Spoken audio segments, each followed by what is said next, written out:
देश की राजनीति में किसानों को लेकर बड़ा सियासी टकराव तेज हो गया है। केंद्रीय गृह मंत्री अमित शाह ने कांग्रेस सांसद और नेता विपक्ष राहुल गांधी पर सीधा हमला बोला है। अमित शाह ने राहुल गांधी पर किसानों को गुमराह करने का आरोप लगाया और खुले मंच पर डिबेट का चैलेंज दे दिया है। शाह ने कहा कि राहुल चाहें तो बीजेपी युवा मोर्चा के अध्यक्ष के साथ में मंच पर चर्चा कर लें। मंच से अमित शाह ने गुजरात में देश की पहली सीबीडीसी यानी कि डिजिटल करेंसी आधारित सार्वजनिक वितरण प्रणाली का उद्घाटन भी किया, जहां पर क्यूआर कोड और ओटीपी के जरिए राशन की सब्सिडी ट्रांसफर होगी। अमित शाह गुजरात की गांधीनगर में महात्मा मंदिर पहुंचे थे, जहां पर उन्होंने भारत की पहली सेंट्रल बैंक डिजिटल करेंसी आधारित पीडीएस प्रणाली को लॉन्च किया और वहीं से राहुल गांधी पर तीखा हमला बोला। अमित शाह ने दावा किया कि यूपीए सरकार के मुकाबले मोदी सरकार ने किसानों के लिए बजट कई गुना बढ़ाया है और एमएसपी पर रिकॉर्ड खरीद भी की है। मैं राहुल गांधी जी को चैलेंज देना चाहता हूं, किसी भी मंच तय कर लो, भारतीय जनता पार्टी का युवा मोर्चे का अध्यक्ष आकर आपसे चर्चा कर लेगा नुकसान किसने किया है। 10 साल यूपीए सरकार के, मनमोहन सरकार के और 10 साल नरेंद्र मोदी सरकार के, हमने आपसे 15 गुना ज्यादा अनाज एमएसपी पर किसानों से खरीदने का काम किया। आपके समय में किसानों का बजट मात्र 26,000 करोड़ था और मोदी जी के समय में किसानों का बजट 26,000 करोड़ से बढ़ाकर 1,29,000 करोड़ करने का काम नरेंद्र मोदी जी ने किया। आपने एक बार 70 साल में एक बार लोन माफी का झुनझुना पकड़ाकर किसानों को गुमराह करने का काम किया। मोदी जी 10 साल से हर किसान के बैंक अकाउंट में 6,000 रुपया हर साल भेजकर उसको लोन न लेनी पड़े ऐसी व्यवस्था कर रहे हैं। और मित्रों, वो गुमराह कर रहे हैं। और इतना ही नहीं, अमित शाह ने कहा कि राहुल गांधी ट्रेड डील को लेकर झूठ फैला रहे हैं, जबकि मोदी सरकार ने किसानों के हितों को पूरी तरह से सुरक्षित रखा है। अमित शाह ने मोदी सरकार के किसानों के लिए बजट बढ़ाने, लोन माफी और ट्रेड डील के जरिए किसानों के हितों की रक्षा करने का दावा भी किया है। मैं इस देश के किसानों को इस मंच से आश्वस्त करना चाहता हूं, क्योंकि एक प्रकार से कार्यक्रम जो है, एक प्रकार से तो एक कार्यक्रम गरीबों को पारदर्शी तरीके से अनाज पहुंचाने का है, मगर एक कार्यक्रम किसानों का भी है, क्योंकि अनाज कहां से आता है?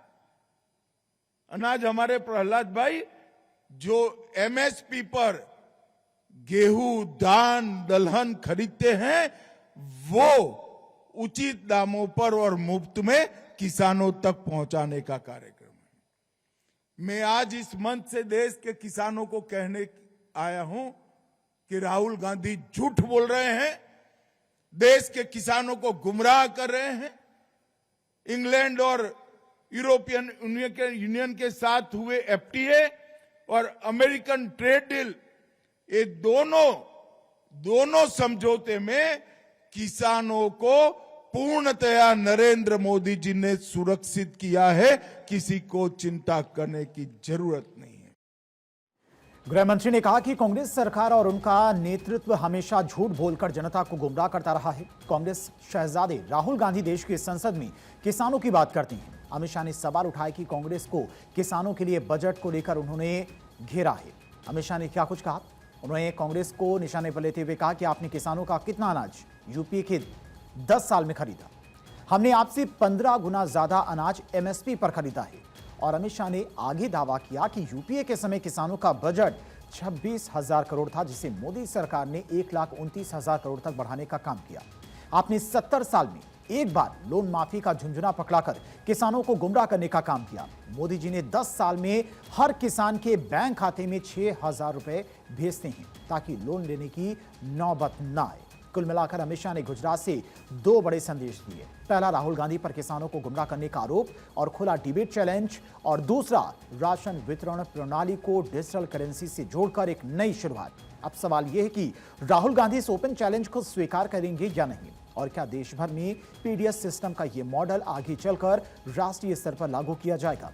आपको बता दें कि गुजरात सरकार ने भारतीय रिजर्व बैंक की ओर से अधिकृत प्लेटफॉर्म के जरिए सीबीडीसी आधारित सार्वजनिक वितरण प्रणाली शुरू की है, जिसे पंजाब नेशनल बैंक ने विकसित किया है। और इस सिस्टम में लाभार्थी के डिजिटल वॉलेट में डिजिटल टोकन आएगा, जिसमें राशन की मात्रा, वस्तु और कीमत का पूरा विवरण होगा। डिजिटल करेंसी से जो सब्सिडी ट्रांसफर, उसमें 26,000 से अधिक परिवारों को इसका फायदा मिलने वाला है। स्मार्टफोन पर क्यूआर कोड, फीचर फोन पर ओटीपी से होगा लेन देन का वेरिफिकेशन। अन्नपूर्ति ग्रेन एटीएम से 35 सेकंड में मिलेगा 25 किलो अनाज और 24 घंटे 7 दिन ये सुविधा उपलब्ध रहेगी। कुपोषण से लड़ने के लिए गरिमा पोषण अभियान यानी कि CSR फंड से करीब 1.65 करोड़ रुपए का आवंटन भी किया गया।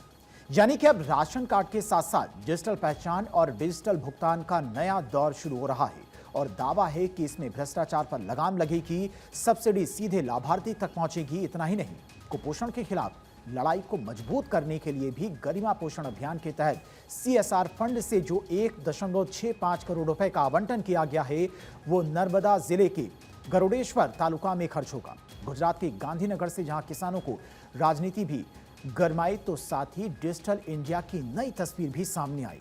इसमें मॉडल आंगनबाड़ियों की स्थापना और किशोरियों व गर्भवती महिलाओं के लिए हेल्थ इंटरवेंशन शामिल है। दुनिया ने यह देखा है कि अमेरिकी राष्ट्रपति डोनाल्ड ट्रंप के टैरिफ के बीच भी भारत की अर्थव्यवस्था कभी भी डगमगाई नहीं, बल्कि भारी भरकम टैरिफ के बीच में इंडियन इकोनॉमी ने नए कीर्तिमान भी रचे हैं। आपको याद होगा, प्रधानमंत्री नरेंद्र मोदी ने राज्यसभा में धन्यवाद प्रस्ताव पर चर्चा के दौरान विपक्ष के हर सवाल का तथ्यों और तर्कों के साथ में जवाब दिया था। प्रधानमंत्री ने कहा था कि कांग्रेस ने विश्वासघात करने में किसानों को पीछे नहीं छोड़ा है। कांग्रेस ने विश्वासघात करने के विषय में भी हमारे देश के अन्नदाता को भी नहीं छोड़ा। इस देश में 10 करोड़ किसान ऐसे हैं जिनके पास 2 हेक्टेयर से भी कम जमीन है, छोटे किसान हैं। उनकी तरफ कभी परवाह नहीं की गई, उनकी तरफ कभी देखा नहीं गया, नहीं उनके दिमाग में ये छोटे किसानों का कोई महात्मा था। उनको लगता है कुछ बड़े लोगों को संभाल लिया तो गाड़ी चल जाएगी, और यही राजनीति करते रहे। कांग्रेस संसद से लेकर सड़क तक हंगामा करती रही है और आरोप लगाया कि मोदी सरकार की ट्रेड डील से किसानों और छोटे व्यापारियों को नुकसान होगा। वहीं मोदी सरकार ने कांग्रेस के आरोपों को सिरे से खारिज करते हुए पलटवार किया। सरकार का दावा है कि ट्रेड डील में भारत के किसानों, डेयरी सेक्टर और घरेलू उद्योगों के हितों की पूरी सुरक्षा की गई है।